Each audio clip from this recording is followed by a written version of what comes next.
இன்னைக்கு 40வது ஐபிஎல் ஆட்டம் Lucknow super giant அணிக்கு எதிராக லக்னோ அவங்க ஹோம் கிரவுண்டில் டெல்லி கேபிட்டல்ஸ் அணிக்கு எதிராக மோதியிருந்தாங்க. இப்படி இருக்க இந்த ஆட்டத்தில் லக்னோ அணி அவங்க செஞ்ச துரோகத்தை கேஎல் ராகுல் ஒத்த ஆளாக நின்று அவர் வேறு அறுத்திருக்காரு அப்படின்னே சொல்லலாம்.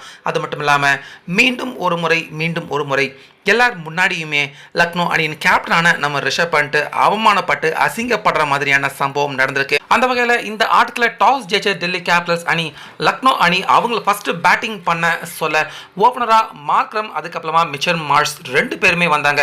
ஸோ இவங்க 2 பேருடைய பேட்டிங் பயங்கரமாக இருந்துச்சு. 87 ரன் வரைக்கும் ஒருத்தர் கூட அவுட் ஆகலை. கரெக்டாக 10 ஓவர் சரியாக விளையாண்ட இவங்க அடுத்தடுத்துன்னு அவுட் ஆக ஆரம்பிச்சிட்டாங்க. Markram 52, Michelle Mars 45. ஸோ அப்படியே நல்லா விளையாண்டுருந்தா 200 ரன் எடுத்திருக்கலாம். ஆனால் நிக்கோலஸ் புரன் 9 ரன்னுக்கே அவுட் ஆயிட்டாரு. அப்துல் சமத் 2, டேவிட் மில்லர் கூட 14 ரன்கள் தான் எடுத்தார். இதனால் இம்பாக்ட் பிளேயராக திடீர்னு உள்ளே வந்த ஆயுஷ் பதோனி அவர் நல்லா விளையாண்டாரு, 36 ரன் எடுத்தார். ஸோ மற்ற யாருமே சரியாக விளையாடாதால லக்னோ அணியின் ஸ்கோர் 200 கிடையாது, 160 கூட எடுக்க முடியாமல் தடுமாறிக்கிட்டு இருந்தாங்க. முக்கியமாக கடைசி 2 பந்தை ஃபேஸ் பண்ண வந்த ரிஷப் 2 பந்தை ஃபேஸ் பண்ணி டக் அவுட் ஆகி கடைசி பந்தில் கிளீன் போல்ட் ஆகி ஒட்டுமொத்தமாக எல்லார் முன்னாடியுமே அசிங்கப்பட்டு மீண்டும் ஒரு முறை டக் அவுட் ரன்னோட ரிஷப் பண்ட் பெவிலியனுக்கு போனார். ஸோ பெவிலியனுக்கு போன ரிஷப் பண்ட்டை லக்னோ ஓனர் மீண்டும் பிடிச்சி அவர் கடுமையாக விளாசுற மாதிரியான சம்பவமும் நடந்துருந்துச்சு. ஸோ 160 ரன் டார்கெட்டாக இந்த டார்கெட்டை சேசிங் பண்ண வந்த டெல்லி கேபிட்டல்ஸ் அணி பக்கம் அபிஷேக் போரல் அற்புதமாக விளையாண்டாரு, 51 ரன் அடிச்சு கொடுத்தாரு. கருண் நாயர் நல்லா விளையாண்டாரு, ஒரு 6 2 4 அடிச்சு அபாரமாக அடிப்பார் அப்படின்னு பார்த்தா திடீர்னு 15 ரன்ல அவுட் ஆயிட்டாரு. ஆனால் அதுக்கப்புறமா ஜோடி போட்டாங்களே கேஎல் ராகுல், அக்ஷர் பட்டேல் 2 பேருமே மேட்சையே முடிச்சிட்டாங்க.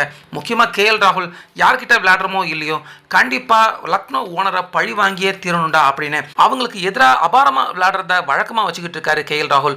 இதுக்கு முன்னாடி ஃபர்ஸ்ட் சுற்று ஆட்டத்தில் கூட லக்னோ அணிக்கு எதிராக அபாரமாக விளையாண்ட கேஎல் ராகுல் இன்னைக்கும் அதே மாதிரியான சூப்பர் பேட்டிங் பர்ஃபார்மன்ஸை வெளிப்படுத்தினார். பத்தாக்குறைக்கு அக்ஷர் பட்டேல் அவரும் நல்ல காம்பினேஷன் கொடுத்து பவுண்டரிகளை விட சிக்ஸர்கள் அதிகமாக அடிக்க கேஎல் ராகுல் அவர் அரை சதம் கம்ப்ளீட் பண்ணி இந்த ஆட்டத்தில் லக்னோ அணி மோசமாக தோக்கிறதுக்கு முக்கியமான காரணமாக இருந்து லக்னோ அணியை பழிக்கு பழி தீர்த்திருக்காரு கேஎல் ராகுல். ஸோ இதன் காரணமாக லக்னோ அணியின் ஓனரை என்னை எப்படியெல்லாம் அசிங்கப்படுத்தின, இப்போ நீ அசிங்கப்படுடா அப்படிங்கிற மாதிரி கேஎல் ராகுல் லக்னோ ஓனரை மட்டும் இல்லாமல் ஒட்டுமொத்த டீமையே பழி வாங்கி தற்போது இந்த ஐபிஎல் ட்ரோஃபியை வாங்கக்கூடிய ஃபார்முக்கு தற்போது டெல்லி கேபிட்டல்ஸ் அணியை அபாரமாக கேஎல் ராகுல் ஒவ்வொரு ஆட்டத்திலையுமே கொண்டு போயிட்டு இருக்காரு. அந்த வகையில் டெல்லி அணியில் இருந்து லக்னோவுக்கு போன பண்ட், அதே போல் லக்னோ அணியில் இருந்து டெல்லிக்கு வந்த கேஎல் ராகுல்.